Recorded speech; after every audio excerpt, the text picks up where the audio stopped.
it's Sherry, and I am back with a follow-up from the episode that came out earlier today on how to use anger for good purposes. I want to address two questions.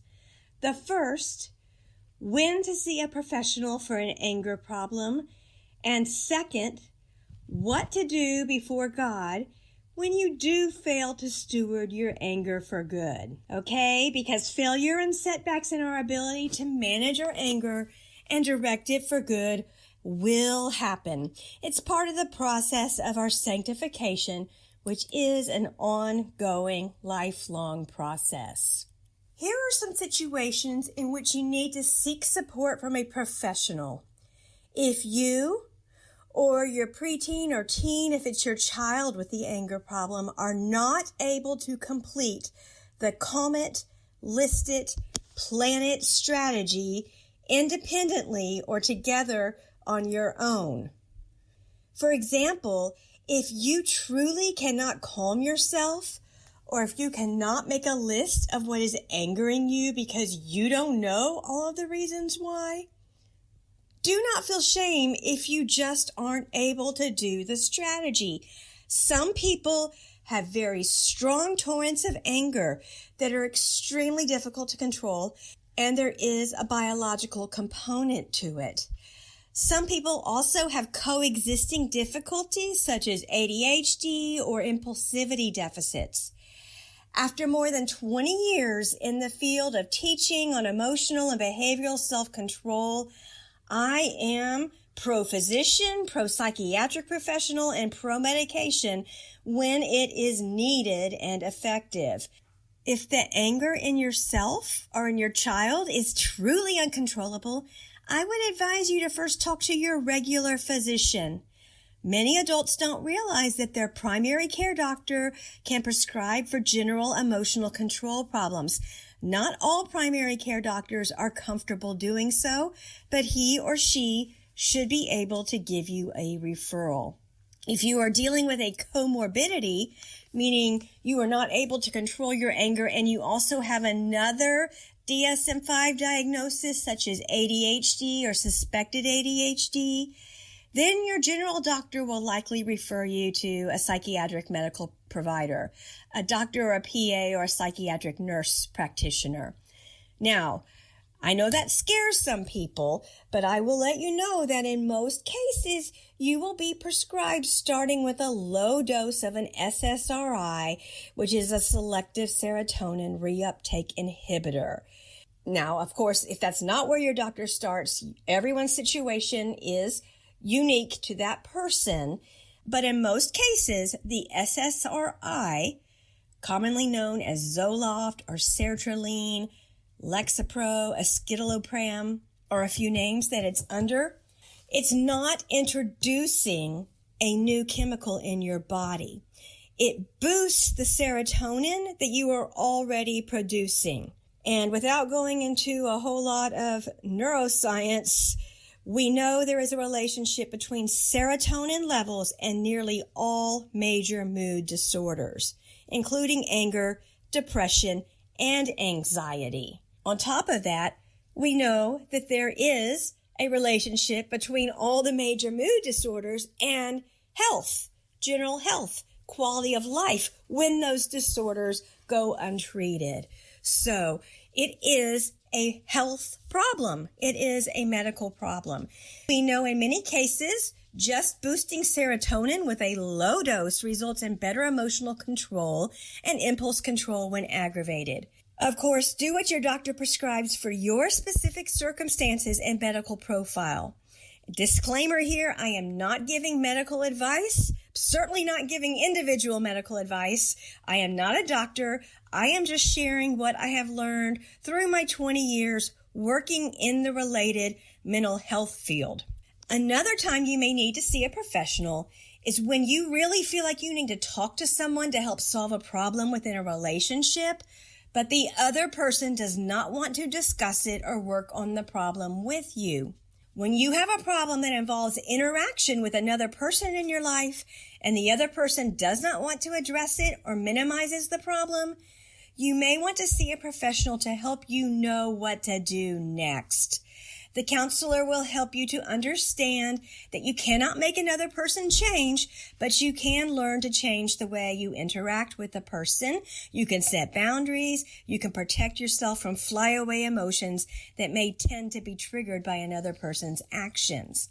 Finally, do not feel overly shameful if you try to self-manage an episode of anger and don't do so successfully.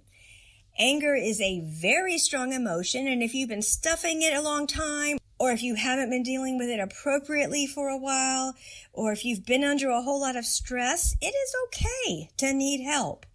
It is okay to need medical help or counseling for it, or both. If you are diagnosed with hypertension or diabetes, you know that you need medical help or at least consultation with a doctor. The same is true with emotional regulation difficulties. It is not just a you problem. It's a health problem. Just like you wouldn't or shouldn't try to manage high blood pressure or diabetes on your own with a doctor's input, when emotional dysregulation is serious enough to be causing significant problems in your relationships or in your work or career or in your general functioning or in your ability to enjoy your life, it's a health problem too. Go get help. I promise you that you will not be the first person, man or woman, who has brought it up with their doctor. In fact, presently, I believe that 1 in 7 adults are currently treated by a doctor for an emotional regulation difficulty. Finally, what do we do when we mess up and we end up lashing out or acting aggressively or thinking revengeful thoughts? What do we do when we do sin in our anger? When we lash out or become aggressive or begin thinking revengeful thoughts? Or in lower level ways, when we become hypercritical, verbally lash out, or become mean, impatient, or sarcastic in a hurtful way. Let's admit it. Being critical or saying something that belittles someone only aggravates them and is stirring up strife. Those critical or unkind words are fighting words. There's a proverb about that. When we do it, we are intentionally dropping a light match on dry wood shavings. We have to control our actions when angry, and we have to control our words when angry. Am I telling on myself a bit? Yes. I admit I have a personal history of not using kind words towards others, especially those I'm closest to, when I was aggravated. I'm sure my husband and daughters could tell you all some stories, but I hope they never will. Very few people are proud of the words they say when angry. I think rule number 1 for me is as soon as I feel angry, I zip my lips until I'm certain I'm not going to hurt someone with my words. I am working on my next book or study, and it will be about this topic on stewarding emotions for good. I will spill some of the beans on myself then, but I am not sharing all my failures today on the whole internet. So if that's a plug for my future book, you will get to learn about a lot of my mess-ups and failures. So when you fail or you don't handle it as you should, what then? Of course, you need to genuinely apologize. However, more so, this is when we need God's help the most, because we just proved we are struggling and weak with stewarding our anger. And remember, when we are weak and admit it, that is when God becomes our strength. So what do we do then? We confess. In our prayer time, we confess the sin and we accept the forgiveness from God. We also request His Spirit to help us the next time. It's important to keep our prayer time daily. You know, a lot of people want to pray daily because they have requests to make, but I think it's important to pray daily because we have confession to make.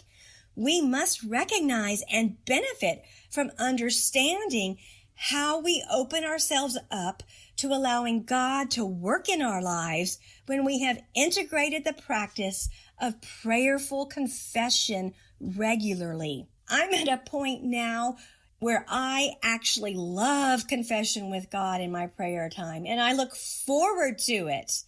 In my book titled Closer to God, Simple Methods Starting Today, if you have that, there is a section on the importance of confession and prayer and all the spiritual benefits that are received through the practice of confession.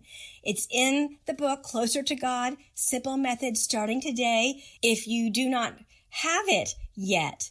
But the confession keeps us humble. It keeps us growing. It invites God's Spirit into us to further our growth and abundance in good emotional functioning too. All right, I am now ready to close off for these 2 sessions, the original session and this follow-up. Next time, we will address the feeling of doubt. Now, originally, doubt was not on my planning sheet. I had not planned to address doubt. Not sure if doubt's really an emotion or a thought cycle, but there are emotions associated with doubt. But I realized that we need to address doubts about God. Almost all that I have been sharing with you, the strategies, often presume that the listener has a strong faith in God. But what if you don't? What if you have doubts? What if you have a lot of doubts? What then? We will discuss ways to strengthen our faith as we work on these emotional strongholds too. Until next time, I leave you with this from 2 Corinthians 12. God says, "My grace is sufficient for you. My power is made perfect in weakness." When we take our weaknesses to the Lord, He is able to use them for good purposes, just as He works all things for our good. Thank you for listening. This is Sherry Peavy, the author and the voice behind these messages. I invite you to gospelLifeLearning.com to sign up for our monthly email newsletter if you haven't already done so. You will never miss a message, a special offer, or a free resource. Thank you again. Until next time.